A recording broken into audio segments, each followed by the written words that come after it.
Welcome to Defiant Outdoors. My name is Tony Shaborski. With us we have Tim Deering.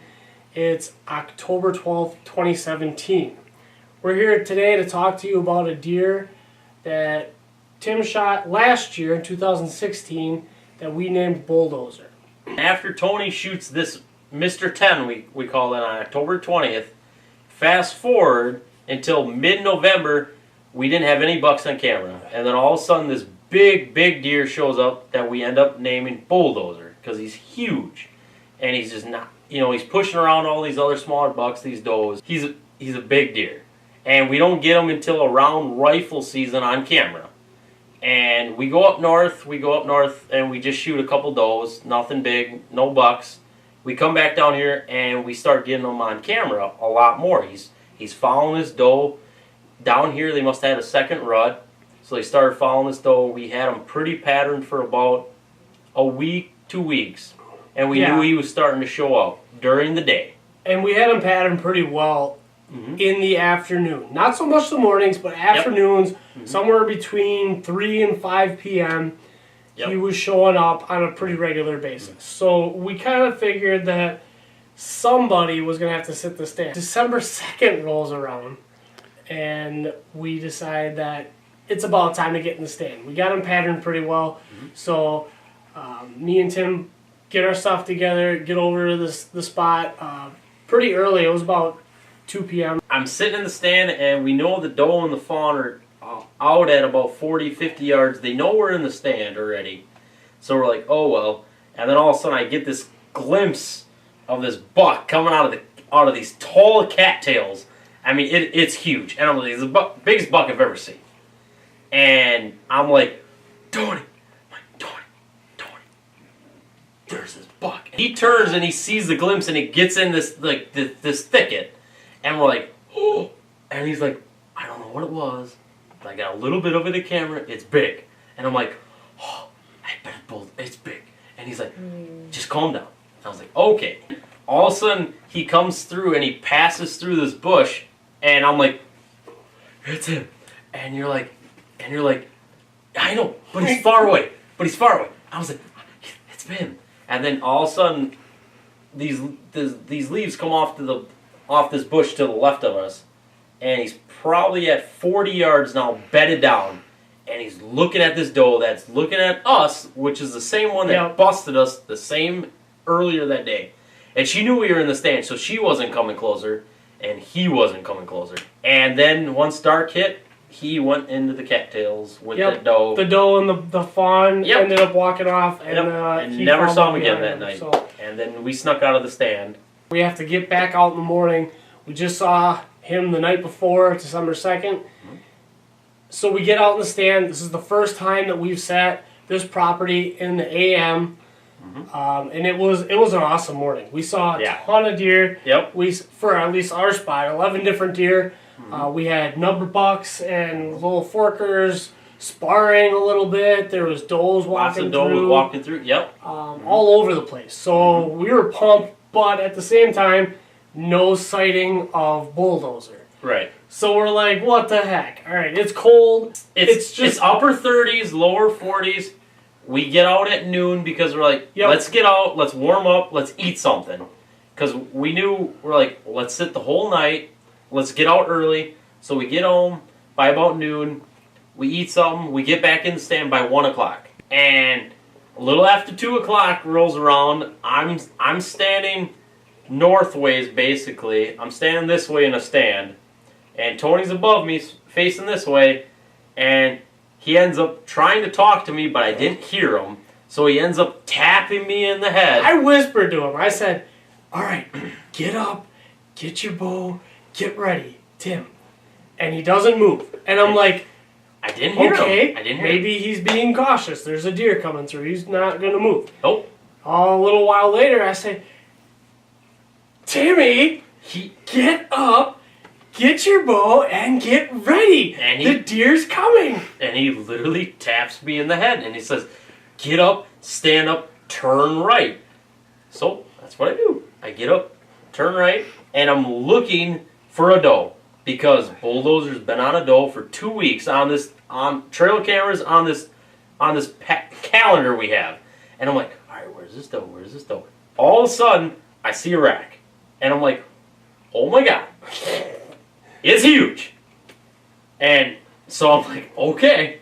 So I get ready. The deer does the same thing, reads the script.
We both lose complete track of what's going on.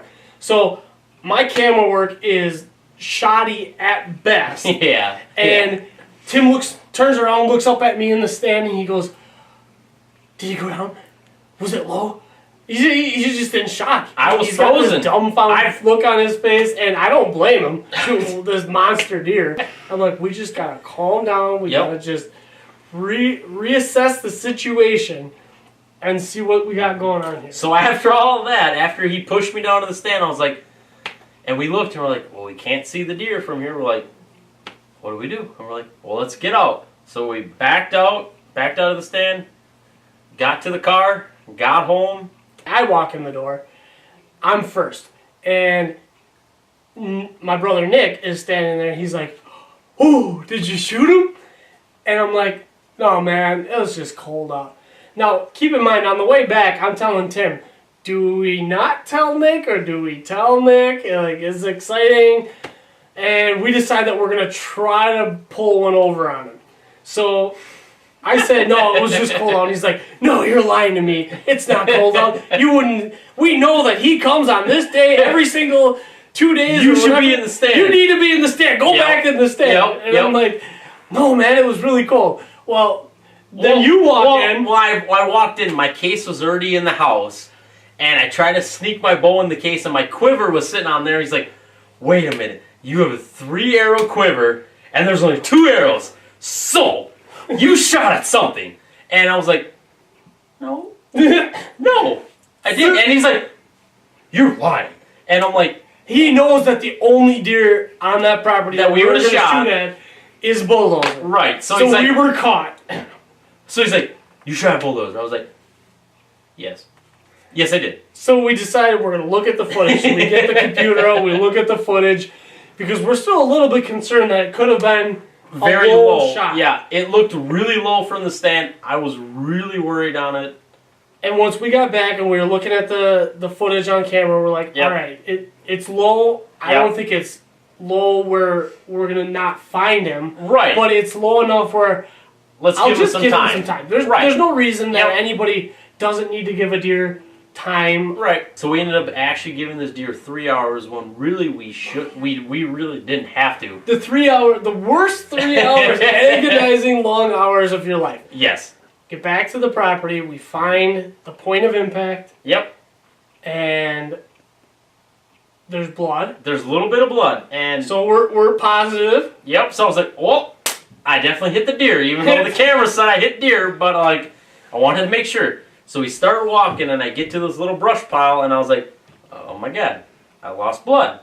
And then Nick's like, "Well, he went this way." So, in fact, he did. Yep. He went between this tree and this other tree, and I would have never guessed he would have went through it, but he did. Right by the brush pile is where we found the arrow, right? Correct. And arrow had really good impact. I mean, it went in more than half of the shaft. So we're looking at 12, 14 inches. At least. Right. So between the point of where you shot him and where we ended up finding him Yep. was only 60 yards, maybe 60 yards. I mean, he was there. He was just he jumped this tree and he was down. And once we got to that fallen tree, I saw him and I was like, he's huge. It's bulldozer, man. This is bulldozer. This is the deer we've had so much trail camera pictures of and trail camera videos of, and we saw him in the stand at least once before this. Yeah. And we're all in shock at this point, and we just tell him, get up and go pick up your deer. Go pick him up. Go pick him up. So I do. We take some quick pictures. We get them out. We get them back to the house. We take our trophy pictures. Yeah, I wasn't in camo or anything, but I found my deer. It was awesome.